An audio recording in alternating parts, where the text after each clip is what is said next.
My name is Betty, and I'm 16 years old now.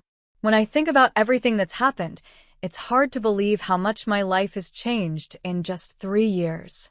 I guess that's what happens when your whole world flips upside down, twice. It all began when I was 14. My parents got divorced, and my mom got to keep the house. Of course, I stayed with her. Dad agreed to pay a lot of money to support her. One time, I heard Mom talking on the phone, bragging that she finally got what she deserved. I kept asking her, "Why did you and Dad break up?" I must have asked 100 times during those first few months. But she'd just shake her head and say the same thing every time. "Your father made his choice, Betty. He doesn't want to be part of our lives anymore. He doesn't want to see you. It's better if you just accept that." But how was I supposed to accept something that didn't make sense? My dad used to call me his little scientist. He'd spend hours helping me with schoolwork. How could he suddenly stop being my dad? It hurt so much that sometimes I couldn't even breathe when I thought about it. Then one day I started getting emails. They came on every holiday, always right on time. The messages were simple, just a few kind words filled with love and encouragement. The first time I saw one, my heart skipped a beat. I just knew it had to be from my dad. Who else would say, "Keep reaching for the stars, sweetheart"? That's what he used to tell me every night before bed. I never told Mom about the emails. I couldn't. Just saying Dad's name made her face go cold, like she tasted something sour. After the divorce, Mom stopped working. She said she needed time to heal, but I wasn't fooled. The money from Dad was more than enough for us to live well. She spent her time changing the furniture, painting the walls, and going to yoga classes. She kept saying she was trying to find herself. Then one day, Eric showed up. Mom said she met him at yoga. Suddenly, everything in the house was about fresh starts and becoming a blended family. I could tell what was going on. Eric and his kids, Larry, who's 14, and Emily, who's 12, had moved in with us. That's when everything really changed. Mom became a totally different person. She treated Larry and Emily like they were made of glass, like they might break if she wasn't careful. She spent hours doing Emily's hair and cooking Larry's favorite foods. Meanwhile, I sat at the kitchen table feeling like I didn't even exist. One day, I couldn't hold it in anymore. "Mom," I said, "it's like you forgot I'm even here." She gave me a look I'd never seen before. It was part annoyed, part sorry. "Don't be selfish, Betty," she said. "Larry and Emily lost their mom when they were very little. They need more love and care. You're old enough to understand that." After that, Mom got really into taking family photos. Every weekend, she'd dress all of us up like we were going to a fancy event. She made sure our clothes matched perfectly. Larry and Emily always got new outfits for the pictures, while I had to wear whatever I had that fit the colors they were wearing. "Betty, stand behind Larry.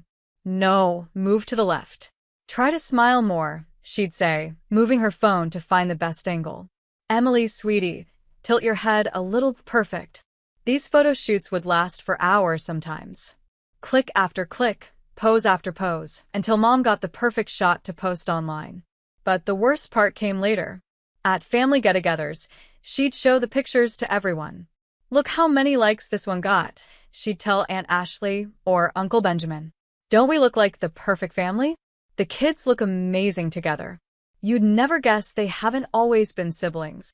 I'd just stand there, feeling like I was acting in someone else's story. Mom made it sound like we were this happy blended family, but the truth was different. The pictures never showed how Emily rolled her eyes every time I walked into a room or how Larry acted like I wasn't even there. The hardest part wasn't the fake smiles or posing for hours. It was losing my connection with Grandma Margaret, my dad's mom. After the divorce, Mom said I couldn't visit her anymore. That broke my heart. I missed Grandma's warm hugs and how she'd sit and listen to me talk for hours, not like Mom, who just looked at her phone while I spoke. Now all I had were memories, baking cookies in her kitchen, laughing with her, and feeling loved.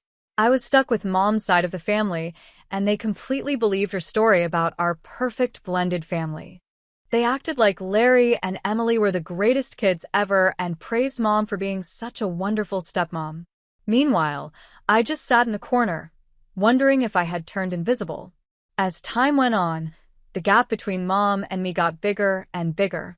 It was like we were living in three different worlds. Mom was all about her new family.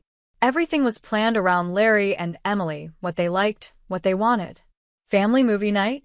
Larry, what do you want to watch? Weekend plans? Emily, honey, where should we go for lunch? No one asked me anything. My opinion didn't count anymore. I just sat quietly while Mom smiled and leaned in close to hear what restaurant Emily wanted to try or what movie Larry wanted to see. Sometimes I'd open my mouth to say something, but Mom was already heading for the car, excited about Larry's superhero movie pick or Emily's favorite ice cream shop across town. One Thursday morning, they were all getting ready to go out again. I stayed in my room. No one came to check on me. No one asked if I wanted to come. Through the door, I heard Emily's voice say, "Good. Now we don't have to pretend to include her." Mom didn't say anything back. Just silence. That silence hurt more than words ever could. Then summer came. It used to be my favorite time of year when I was younger. But not this time. One evening, Mom and Eric called everyone into the living room. They looked super excited. "We have amazing news," Mom said, holding Eric's hand. "We're going on a month-long trip to Europe." Larry and Emily jumped up, cheering like they'd won the lottery. "Can we go to Rome?" Emily shouted. "I want to see the Eiffel Tower." "And Madrid," Larry added. "They have the best soccer stadium in the world." I sat on the couch watching them jump around with excitement. No one looked at me. No one asked if I was happy about the trip. I felt like I was watching a show about a happy family, but I wasn't in it.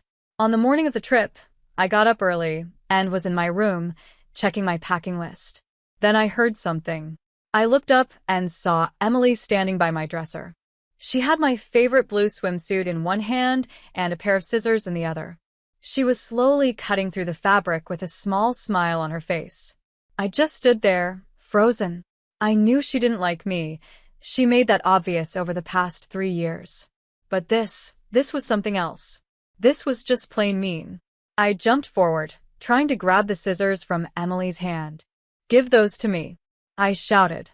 Emily pulled back quickly, and suddenly we were fighting over the scissors. Even though she was smaller than me, she was pretty strong. As we struggled, she started screaming loudly, "Help! Betty is attacking me." I heard loud footsteps rushing up the stairs. A moment later, Mom and Eric ran into my room. We were both red in the face and out of breath. My swimsuit, now ruined, was lying on the floor between us. "She tried to hurt me." Emily cried and ran straight into her dad's arms. I was just standing here, and she went crazy. "That's not true," I said quickly. She was cutting up my swimsuit. I was trying to stop her. Mom didn't even take a good look at the swimsuit on the floor. She looked at me like I had done something terrible. "What is wrong with you, Betty?" she said sharply. "Are you really that jealous of Emily that you'd attack her? Go to your room and stay there until it's time to leave for the airport.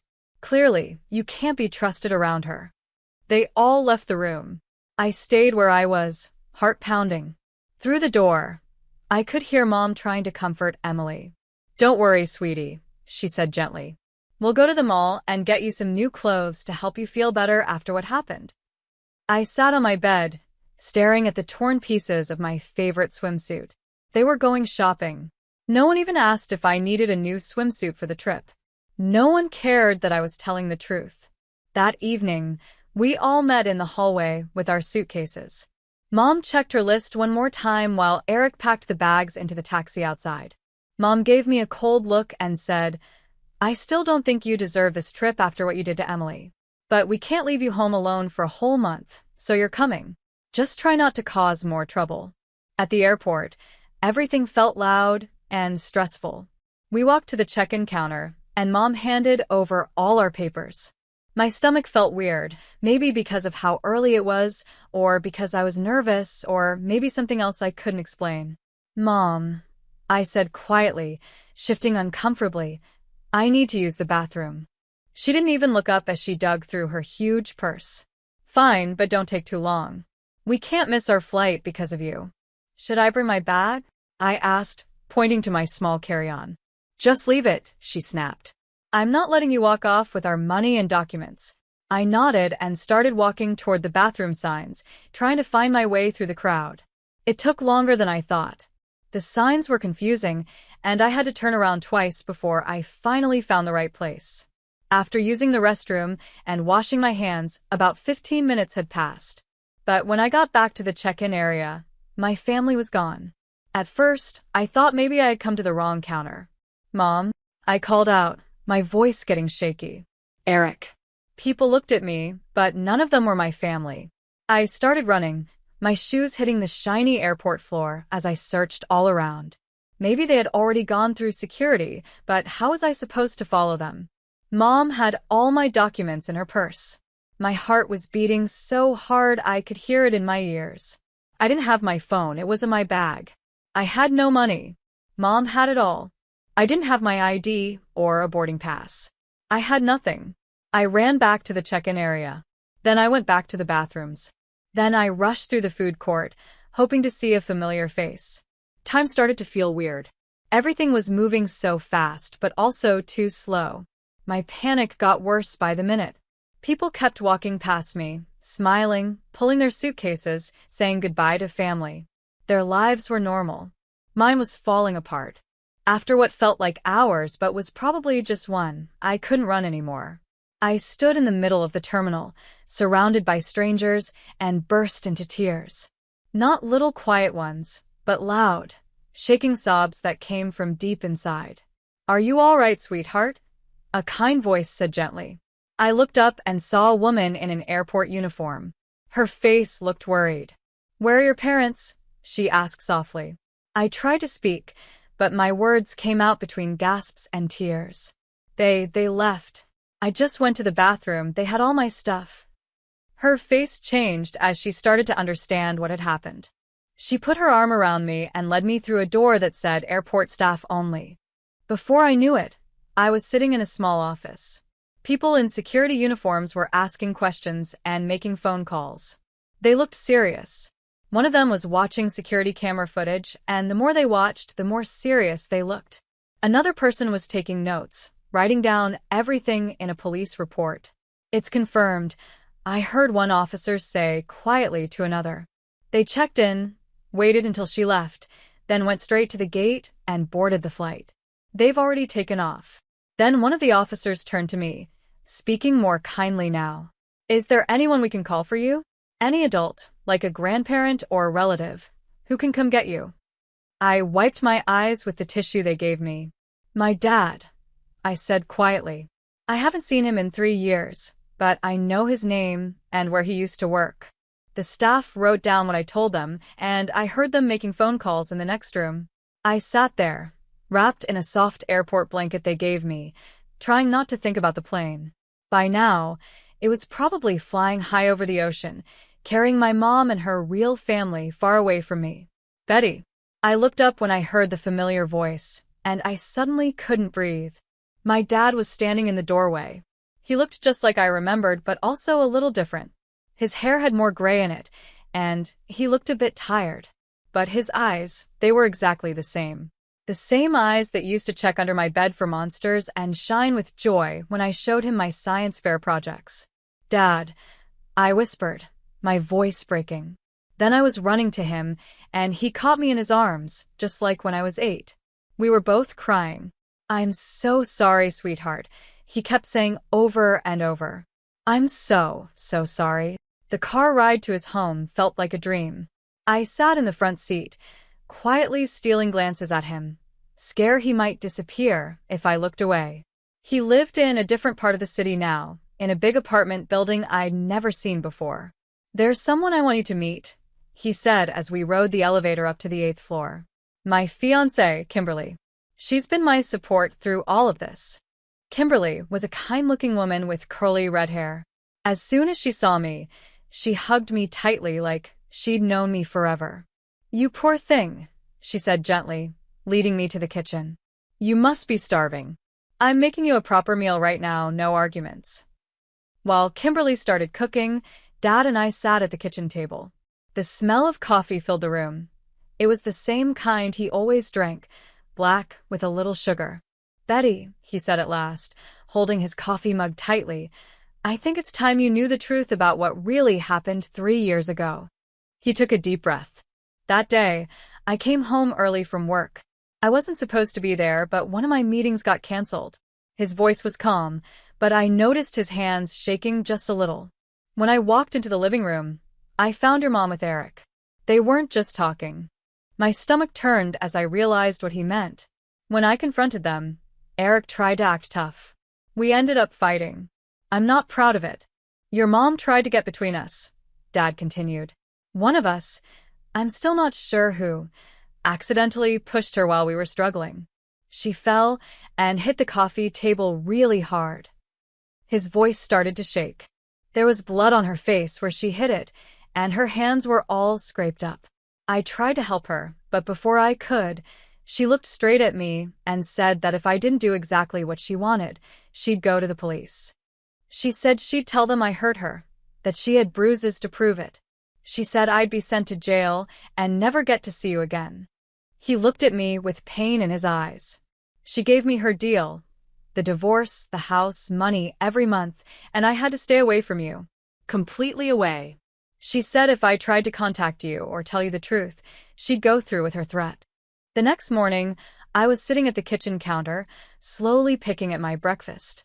Kimberly sat down beside me with a serious look on her face. Betty, she said, stirring her coffee, my brother Jack is a family lawyer. He's really good, and I think he can help us with what you're going through. Dad looked up from his newspaper. There was a small spark of hope in his eyes. You think he'll take the case? Are you kidding? Kimberly said, pulling out her phone. When I told him what happened at the airport, he was ready to come over right away. He's just waiting for us to say yes. Everything happened fast after that. Jack showed up not long after. He was tall, with the same red hair and kind eyes as Kimberly, but there was a strong, serious look beneath his calm face. He sat down with us at the dining table and listened carefully while I told him everything that had happened. He took notes and made some calls right there. His voice changed, confident and professional, just like Kimberly said it would when he was in lawyer mode. Within a few hours, he had already sent papers to Child Protective Services and the people in charge of guardianship cases. They took it seriously. Leaving your child at an airport gets people's attention quickly. A couple of days later, Dad said he wanted to take me to see someone special. There's someone who's been missing you like crazy, he said as we drove through familiar streets. Someone who never stopped asking about you. When we pulled up to Grandma Margaret's house, my heart almost stopped. It looked just the same, yellow paint, flower boxes in the windows, and the old porch swing where we used to sit and drink lemonade. Before we could even reach the front door, it flew open. Betty, Grandma cried, and before I knew it, she had me in one of her big warm hugs, the kind that smelled like cinnamon and fresh laundry. Oh, my sweet girl, let me look at you, she said, holding my face gently. We spent the whole afternoon going through old photo albums, eating her famous chocolate chip cookies, and talking about everything we had missed. She even showed me the birthday cards she had written for me, but couldn't send. She kept them safe in a drawer, along with newspaper clippings from my school's honor roll list. Days turned into weeks, and before I knew it, a whole month had passed. Meanwhile, Mom and her perfect, new family were still in Europe, enjoying their vacation. I saw it all on social media. Every day, new pictures showed up. Emily posing by the Eiffel Tower, Larry at the Colosseum, and Mom and Eric having romantic dinners in Rome. Not one of them reached out to me. Not one message to ask if I was okay, where I was staying, or if I needed anything. Mom had my phone, my laptop, all of my clothes, everything I owned, except the outfit I was wearing that day at the airport. But she didn't seem to care. I logged into my social media accounts from Dad's computer. I could see they were online all the time, posting photos, liking posts, commenting on their friends' pictures. They could clearly see I was online too. The little green dot next to my name showed that. But still, not even one message. Not even a simple, "Hope you're okay." Then Dad had an idea. He said I should be there waiting when they got back. So, I sat in Mom's living room, my heart racing as I heard a taxi pull up outside. Dad was hidden in her home office, waiting for the right moment. We could hear their voices through the door, laughing and chatting about their amazing trip. Then the key turned in the lock, and they all came in, carrying shopping bags and suitcases. They stopped in their tracks when they saw me sitting there. Well, well, Mom said, quickly faking a smile. Look who found her way home. Eric laughed and dropped the bags near the stairs. See? We told you she'd be fine. That's when Dad stepped out of the office. The look on Mom's face changed in an instant. Her smile disappeared, and her eyes filled with shock, then anger. What the hell are you doing in my house? She yelled, backing up and holding on to Eric. Get out. Right now. But Dad stood strong. His voice was calm but firm. I'm here to tell you how things are going to be, Ashley. I'm taking Betty with me, for good this time. I've already filed for full custody, and I'm also asking the court to end your parental rights. He held up some papers. It's already been filed. Mom's face went pale, then turned bright red. You can't do that, she shouted. I can, and I already have, Dad said, his voice getting sharper. And that's not all. You're also facing criminal charges for child endangerment. Leaving a child alone at an airport is serious. You could both go to jail for that. He looked straight at Eric. You. Mom's voice was shaking with anger. You think anyone will believe you after what you did to me? I still have pictures of my injuries.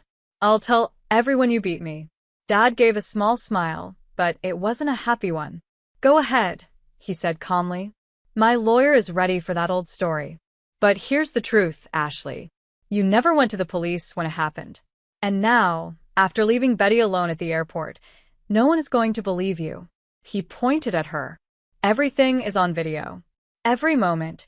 Walking away from her, boarding the plane, and enjoying your fancy vacation in Europe, while our 16-year-old daughter was left with no phone, no money, no ID.